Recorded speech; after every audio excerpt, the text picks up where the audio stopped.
Hoy pero el domingo antes del domingo de resurrección es conocido como el domingo de Ramos. Y es por eso que aquí tengo una rama de palmera. Y el domingo de Ramos empezó la semana que algunos llamarían la Semana Santa. La Semana Santa son varios días que fue una semana medio loca para Jesús hace 2000 años. No sé qué tipo de semana tuviste, pero así se parecía la semana de Jesús hace 2000 años. En el domingo de Ramos, antes de ser crucificado, él fue adornado con ramas de palmera, lo adoraban, gritaban Hosana al Hijo de David y lo adoraban. Eso sucedió el domingo de Ramos. El día anterior, el sábado, has escuchado estas historias a lo mejor en servicios. Y lo que sucedió el sábado antes del domingo de Ramos fue el día que María ungió los pies de Jesús con ese aceite valioso y la presencia de Dios llenó el cuarto. Eso sucedió el día antes. Eso sucedió el sábado. Jesús es ungido por María. Después, el lunes, después del domingo de Ramos, él pasa al lado de un árbol de higos y no tiene fruto y lo maldice. Y va al templo y limpia el templo y lo sacude. Así que el lunes fue un día de limpieza para Jesús. Si no das fruto, si no estás haciendo lo correcto en el templo, pues Jesús limpió todo el lunes. ¿Algunos de ustedes limpian su casa el lunes? El martes se va a Betania y utiliza el martes como una oportunidad y a sus discípulos para enseñarles acerca de la fe. El miércoles, no tenemos mucha evidencia del miércoles en la Escritura. Y mientras Judas está preparando su traición, los discípulos se están preparando para el día importante. Y el jueves sucede lo que conocemos como la última cena, cuando Jesús tiene una cena con sus discípulos y lava sus pies. Y es ahí donde Jesús se va para traicionarlos. Y en esa noche del jueves, Jesús ora solo en el monte de Getsemaní. El viernes baja, es negado por Pedro, es probado por Pilato, ha sido condenado por la gente y ha sido crucificado.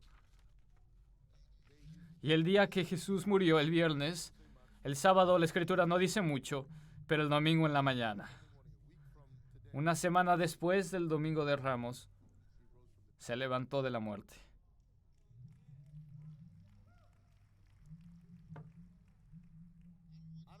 No sé cómo estuvo tu semana, pero esa semana fue sumamente difícil para Jesús. Y hay paralelos con el Salmo 23, que sábado y domingo empezó bien, empezó tranquilo. El jueves y el viernes fue negado, traicionado, crucificado. Atraviesas el valle de sombra. Todo eso sucede en Salmo 23. Pero termina con la bondad de Dios me seguirá todos los días de mi vida. Esto suena como el Salmo 23, pero el día de hoy me quiero enfocar en el día de hoy, el domingo de Ramos. Y vamos a mirar al pasaje, dado que acabamos de terminar esta serie de Rey y yo. Hoy encaja bien el domingo de Ramos, porque Jesús viene como Rey. Así que en Lucas 19, del 28 al 38, dice así. Dicho esto, Jesús siguió adelante subiendo hacia Jerusalén. Cuando se acercó a Betfagé y a Betania, junto al monte llamado de los Olivos, envió a 2 de sus discípulos con este encargo. Vayan a la aldea que tienen enfrente y al entrar en ella encontraron atado a un burro en el que nadie se ha montado. Desátenlo y tráiganlo acá. Y si alguien pregunta por qué lo desatan, díganle, el Señor lo necesita. Fueron y lo encontraron tal como él les había dicho. Y cuando estaban desatando el burro, los dueños preguntaron, ¿por qué desatan el burro? El Señor lo necesita, contestaron. Se lo llevaron pues a Jesús y luego pusieron sus mantos encima del burro y ayudaron a Jesús a montarse. Y a medida que avanzaba, la gente arrojaba sus mantos sobre el camino. Al acercarse él a la bajada del monte de los olivos, todos los discípulos se entusiasmaron y comenzaron a alabar a Dios.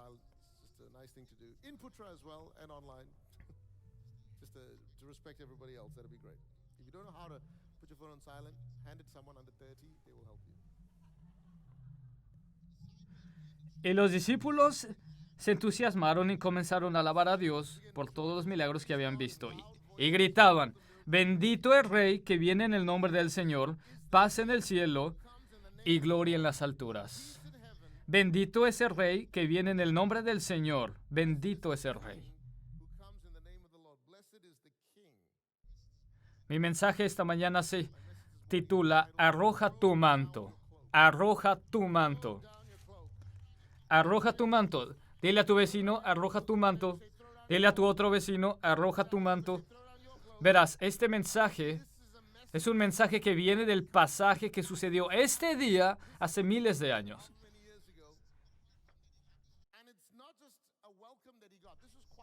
Y esto es toda una escena. Toda esta historia es toda una escena. Estaban proclamando a Jesús como Rey. Y declarar a Jesús como Rey, como celebrarlo como Rey, lo hicimos esta mañana, lo adoramos con alabanza y cantando Hosana, Hosana. Es increíble, es real, es poderoso. La versión en Mateo de este pasaje dice que una gran multitud dejaba sus mantos mientras otros cortaban ramos de palmera y los echaban en el camino. Y los elevaban y gritaban: Hosana, Hosana. Verás, un ramo de palmera simboliza señorío, simboliza victoria y simboliza reinado. Así que cuando estaban ondeando la rama, ellos declaraban: tú eres mi rey. Pero la Biblia dice que mientras movían las ramas de palmera, ellos también arrojaban sus mantos. Ellos dejaban sus mantos en el camino, lo cual nos habla acerca de sujeción y rendición a Dios. Y esta es la conexión, que el verdadero precio que viene con el precio de llamarlo mi rey es obediencia. Lo vamos a decir otra vez. El verdadero precio ligado al privilegio de llamarlo rey es tu obediencia. Tú no puedes llamarlo rey a menos que seas obediente. Así que la gente que movía las ramas de palmera también aventaban sus ramos. Verás, los que movían las ramas decían: Él es rey. Pero arrojar tu manto significa decir: Él es mi rey. Porque eso representa sacrificio, sujeción. Y antes de que veamos a Jesús proclamado como rey, en la historia vemos obediencia que lo precede. Vemos obediencia que precede este momento, y es un momento profético. Es una visión profética de este momento. Antes de reclamarlo rey, tenemos que obedecer. Si vas a mover tu ramo de palmera, primero tienes que echar tu manto. Y vemos obediencia antes de que Jesús venga y los discípulos canten Hosana y que digan: tú eres digno, cualquier canción que estaban cantando. Antes de todo eso, hubo obediencia en la historia. Y vemos obediencia en distintas partes. La primera es obediencia por parte de los discípulos. Métete en la historia. Imagínate lo que tuvieron que hacer los discípulos. Jesús les da una misión. Vayan a una aldea, encuentren este burro y tómenlo. Les estaba diciendo básicamente: róbense el burro. No les dijo: vayan a la aldea y cuando encuentren al dueño del burro, pídanlo prestado, pregunten de quién es, pídanlo de buena forma y digan que lo van a regresar en cierto tiempo y después lo traen acá. Eso sí, Dios les dio una misión que solo podían cumplir con fe. ¿Qué tipo de obediencia es? Verás, Verás, es un nivel de obediencia cumplir una función. Pero es otra cosa cuando la tarea significa que tienes que poner tu vida en riesgo. Ve ahí y toma el burro. Y si alguien se da cuenta, solo dile que el Señor lo necesita. Ok, Dios.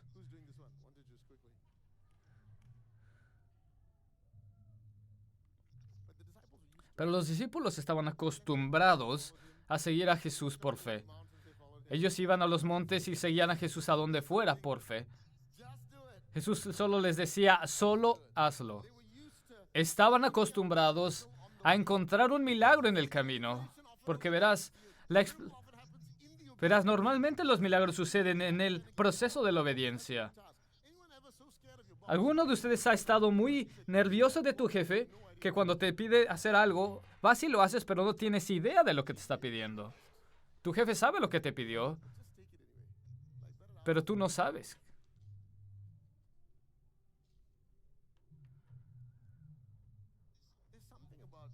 Hay algo que cuando Jesús da instrucciones, da a veces mucho temor porque la obediencia no es desarrollar la actividad, sino es la confianza que tienes en el que te ha encomendado una tarea. ¿Te recuerdas cuando Jesús convirtió el vino en agua? Le dice a sus discípulos que vertieran agua en vasijas.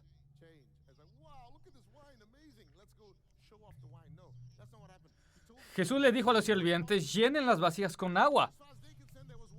Y ellos tenían miedo de llenar las vasijas con agua. Se podía romper. Y luego les dice que vayan y lo viertan en el vaso del novio. De la misma forma le dice a los discípulos, solo vayan y desaten el burro. En la historia del vino, solo ordenó y fue el vino hecho. Pero hacer una tarea requiere una obediencia. Solo ve a la aldea y mientras vas a la aldea encontrarás lo que necesitas.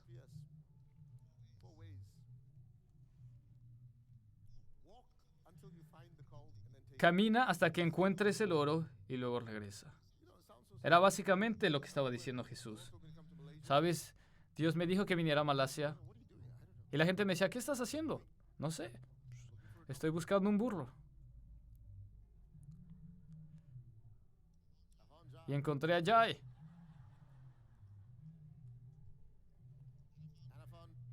Y también en el camino encontré a Jason, a Paul, a Sean. Y a varios burros indios.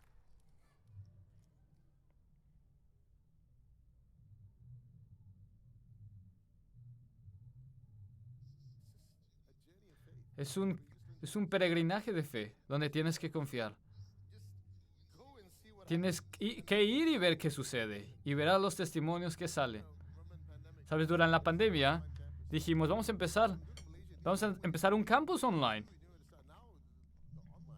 Pero hoy en día hay miles de personas conectadas a través del campus online. De hecho, hemos empezado nuevos países porque empezamos a entrar en aldeas en línea. ¿Qué te ha pedido Dios que hagas que requiere que digas, oh Dios? A lo mejor Dios está diciendo que invites a alguien a los servicios de la Semana Santa. ¿Sabes? La primera vez que sentí que Dios me estaba llamando a hacer algo. Y esto fue antes de ser un abogado. Pero muchos de ustedes no han escuchado esta historia. Pero Dios me pidió que fuera a orar por los enfermos en el hospital. Y yo estaba muy nervioso de cómo hacer esto. Y yo decía, ¿cómo voy a hacer esto, Dios? Soy un abogado, ¿cómo voy a entrar a un hospital? Ellos no confían en abogados. No soy un pastor. Y después no hice nada al respecto, porque no me dio ningún plan. Y muchos de nosotros tenemos miedo de obedecer.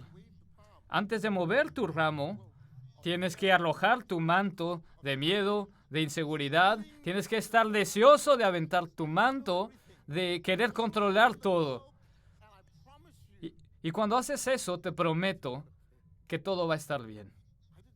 Yo hice nada porque no sabía qué hacer. No quería ir a orar por los enfermos porque no sabía cómo. Y después, siendo abogado, en mi tiempo de lunch, tomé un bus y fui a un hospital, el hospital más grande. Y verás, muchos de nosotros somos muy conservativos, que esperamos que Dios nos dé señales. Pero Dios está esperando que tú te muevas. Tú quieres el paso 1, 2 y 3, pero Él solo quiere verte mover. ¿Qué te ha pedido Dios que hagas? Que estás esperando un plan y un croquis, pero Dios no te lo va a dar. Así que estoy ahí en el bus, 15 minutos de mi lunch, y voy a un hospital, voy y digo, quiero orar por los enfermos. Soy un abogado y Dios me dijo que viniera a orar por los enfermos. Y en cuanto me metí a un autobús, escuché la voz de Dios que me dijo, busca por el capellán del hospital. Y yo le dije, Dios, ¿por qué no me habías dicho eso? Y Dios me dice, porque no habías tomado el primer paso. Así que voy al hospital, y yo ni siquiera sabía que era el capellán del hospital, pero yo solo escuché a Dios que me dijo, ve y busca por el capellán. Y yo dije, ok, voy a entrar al hospital, no tengo idea de lo que voy a decir, voy a dar recepción, y digo, hola, ¿qué tal? ¿Cómo estás? Y digo, me gustaría ver al capellán del hospital. Y me dicen, ¿cuál de todos? Y me dice, ¿cuál de todos? Y me dicen, ¿cuál será? ¿El católico? ¿El anglicano? ¿Cuál Dios? ¿Cuál es Dios? Y yo no sabía qué decir, pero yo dije, el de la iglesia de Inglaterra. Eso fue lo que dije.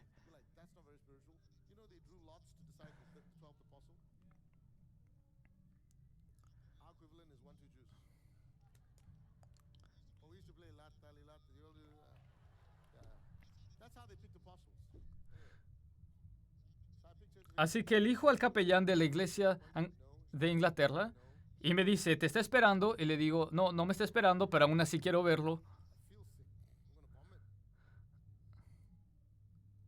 Y me dice, ok. Así que le llama al capellán y 10 minutos viene el capellán a verme. Y yo lo veo y le digo, yo te conozco. Y resulta ser que el capellán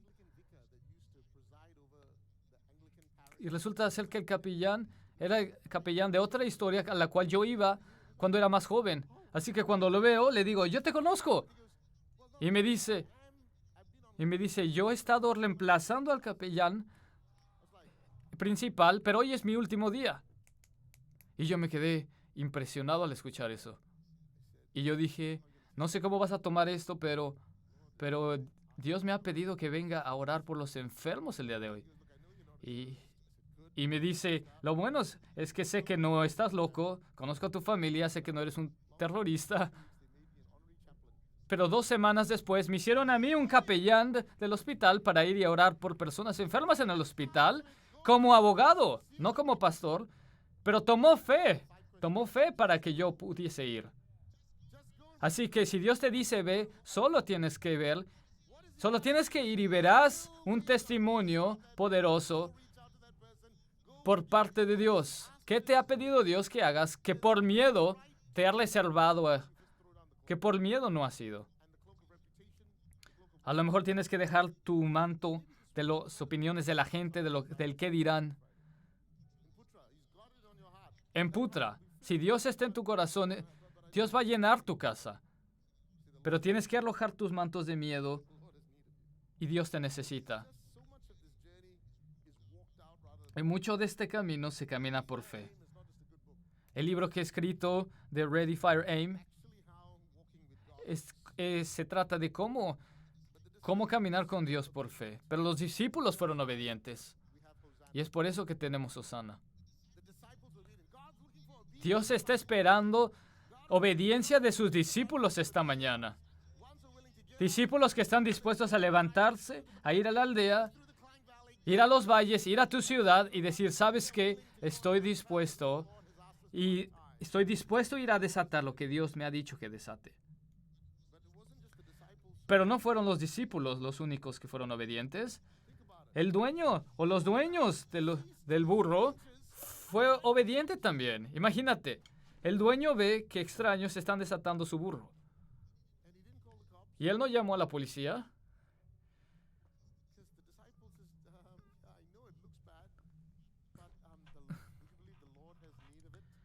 Porque aun cuando los discípulos le dijeron al dueño que el Señor lo necesitaba, yo estoy seguro que el dueño les puede haber dicho, está robando mi animal. Les puede haber dicho a los discípulos, no tomes de excusa al Señor, está robando mi burro.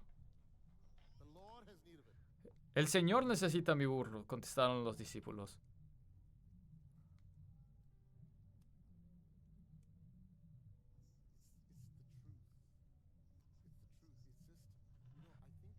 Sabes, yo creo que cuando los discípulos dijeron, el Señor lo necesita, algo sucedió en el corazón del dueño. Y es por eso que dejó que se llevaran el burro. Pero aún así, él tuvo una decisión. Su obediencia fue acerca de su posesión. Todos nosotros tenemos posesiones. Y todos nosotros somos dueños de algo. A lo mejor le dices a tu hijo, yo soy tu dueño. Eres dueño de algo, eres dueño de tus decisiones, eres dueño de tu carrera. Pero como dueño tienes que rendir tus posesiones. Tienes que obedecer no solo con tus pasos, pero con tu sustancia, con tus posesiones. Obediencia no es solo con nuestros planes, pero también con tus posesiones. Es por eso que nuestros diezmos y ofrendas es un examen de fe. Un examen si estás dispuesto a entregar y el control que tienes sobre tus posesiones. Tú manejas a tus posesiones o las posesiones te controlan a ti. Y antes de que puedas mover la rama de palmera, tienes que rendir y arrojar tu manto. A lo mejor el manto que tienes que arrojar hoy es el control que tienes sobre tus posesiones.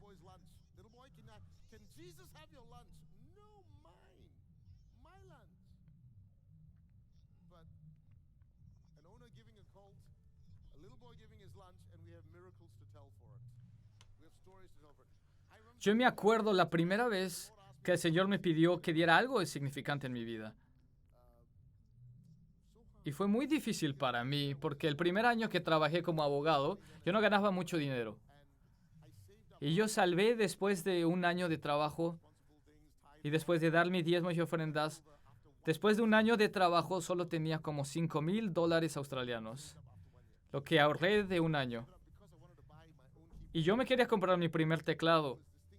Y era este teclado llamado el Trinity.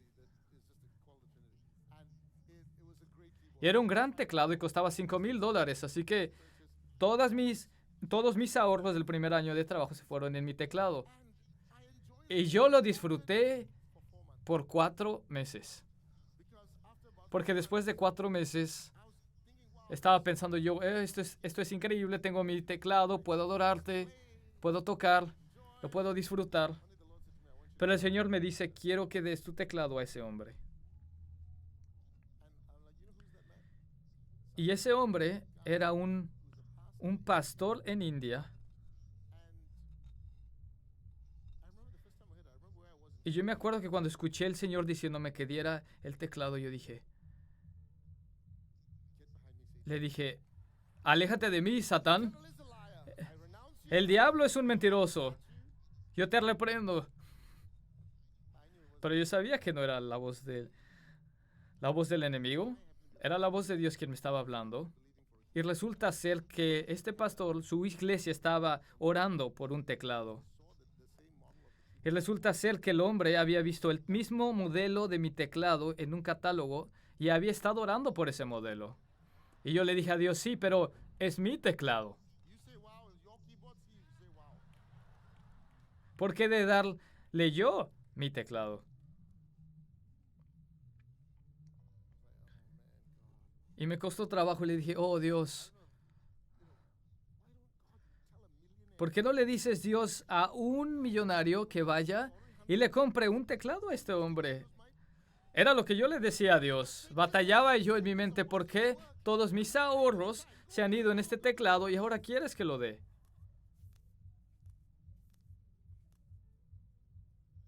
Pero yo sabía que tenía que sujetarme, tenía que obedecer a lo que Dios me estaba diciendo.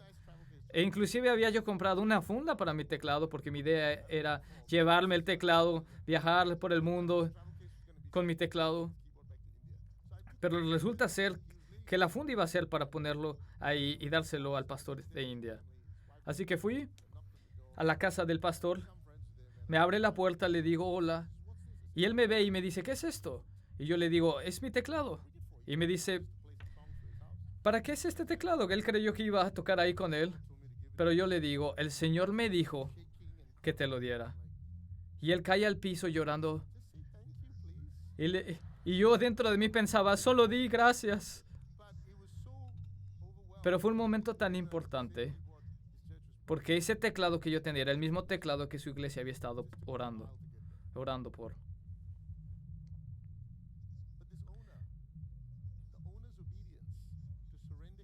Así que la obediencia del dueño es sujetarse a Dios y rendir sus posesiones.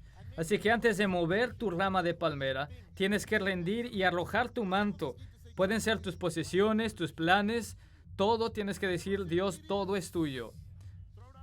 Así que di conmigo, arroja tu manto.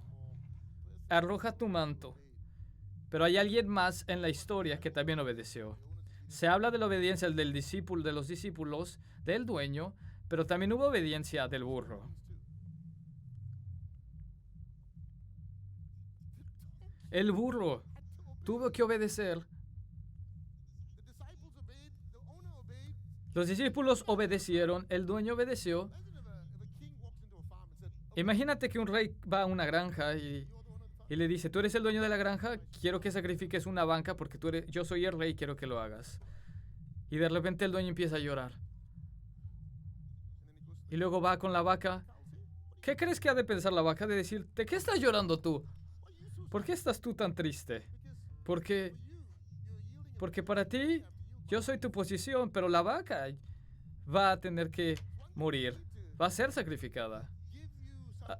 Así que es una cosa darte mis posesiones, pero otra cosa es darte mi vida.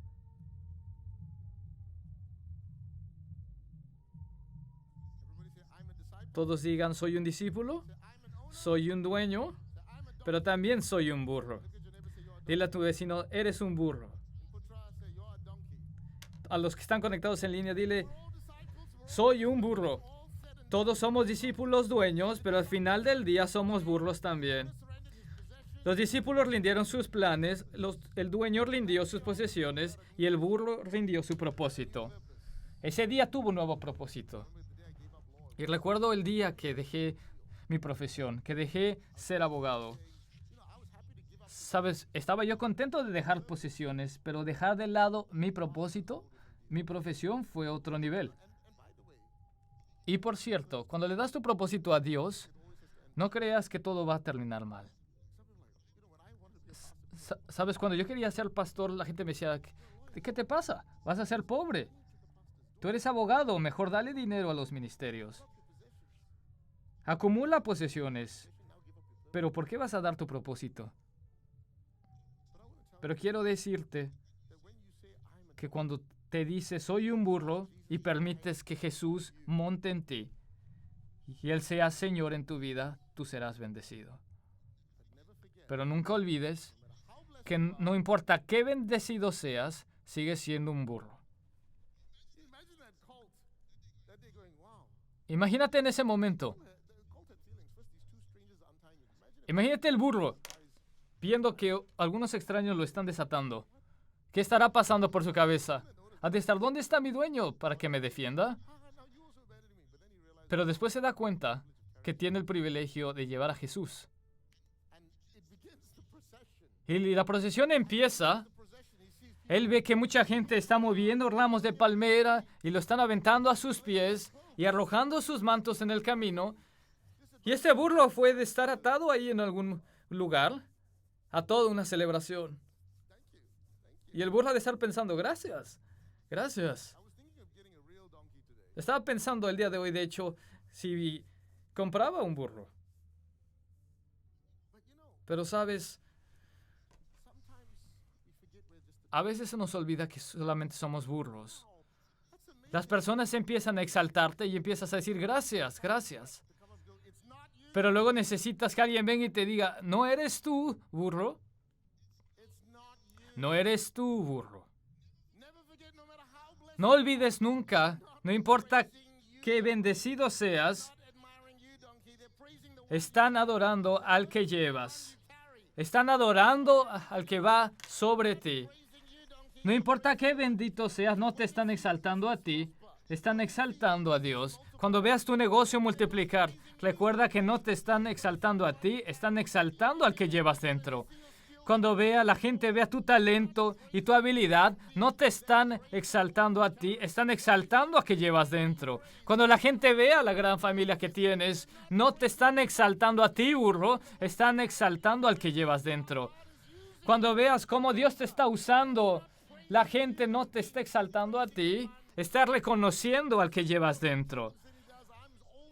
Así que yo estoy consciente, y tú también, de que todos somos burros que reconocemos quién está dentro de nosotros. Cualquier cosa buena que salga de tu vida, toda la gloria es para Dios, toda la honra es para Dios.